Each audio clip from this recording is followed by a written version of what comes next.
So it's there.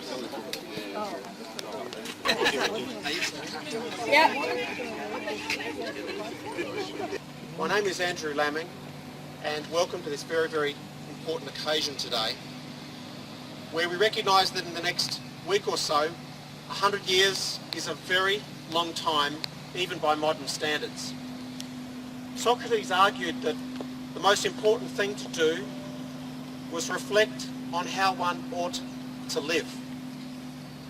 And there's a reason why we refer to the supreme sacrifice, because it forces into the trivial how we live a day to day.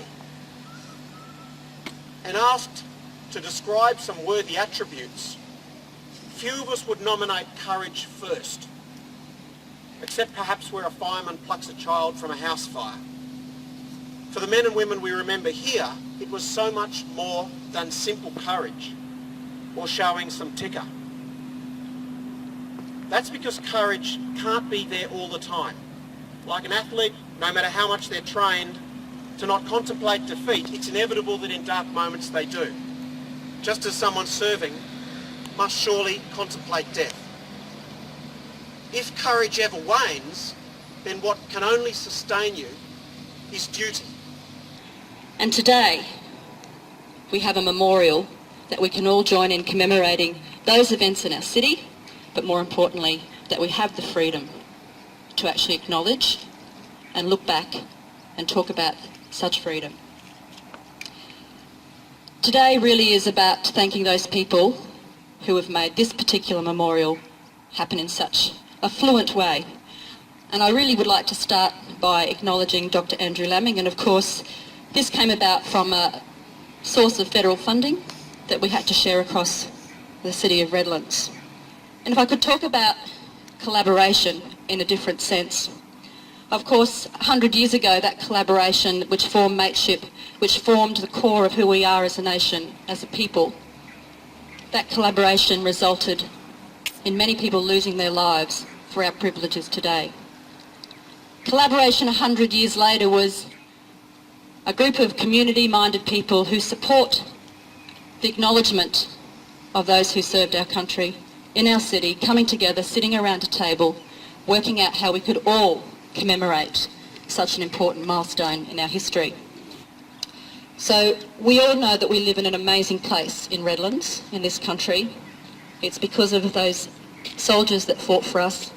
It's because of the community that I look at today as I look around this park and around the city, that come together to make sure that we can provide something worthwhile for future generations. This is indeed a sacred place. It's a place made sacred by those people who went representing you and me, our country, and fought in the places that are highlighted on the wall here behind us.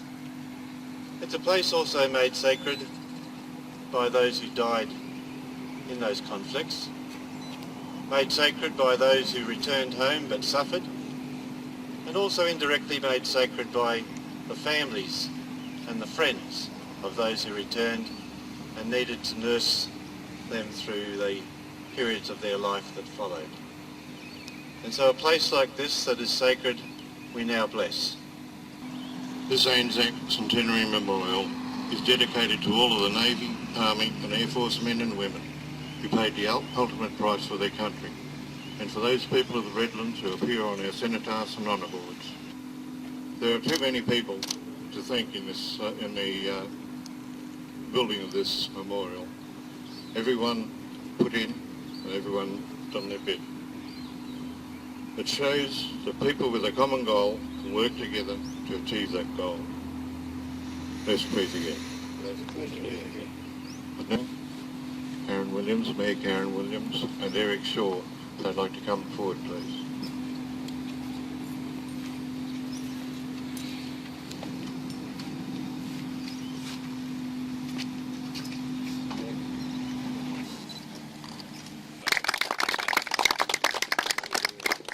Good morning. We are members of the National Service Association Redland branch. We are participating in the new memorial this morning at the instance of our president was there. I'm sure he thought of it and he initiated it. We needed to have the support of the RSL, which was totally behind us all the way. We needed to have the support of the council because the council has control of the land. It's their responsibility to see that it's properly used. We had to convince them that the project was worthwhile.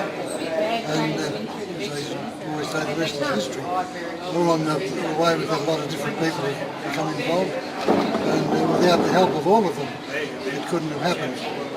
I think it's important because there will be coming generations who don't have our affinity with Anzac Day. I was selling badges one day and the lady came up and said, "What's Anzac Day?" She wasn't Australian born, but that's a large percentage of our population these days. So I think we have to, in this instance, we have to see that it didn't fall by the wayside. We've got increasing numbers of people coming to Anzac Day ceremonies. They won't come if we didn't provide something worthwhile for them. We're in danger of losing those crowds. If we lose those crowds, we lose the opportunity to educate future generations about what being part of the Australian nation is. I think it's more than just remembering the people that have lost their lives. It's about us all pulling together as a nation.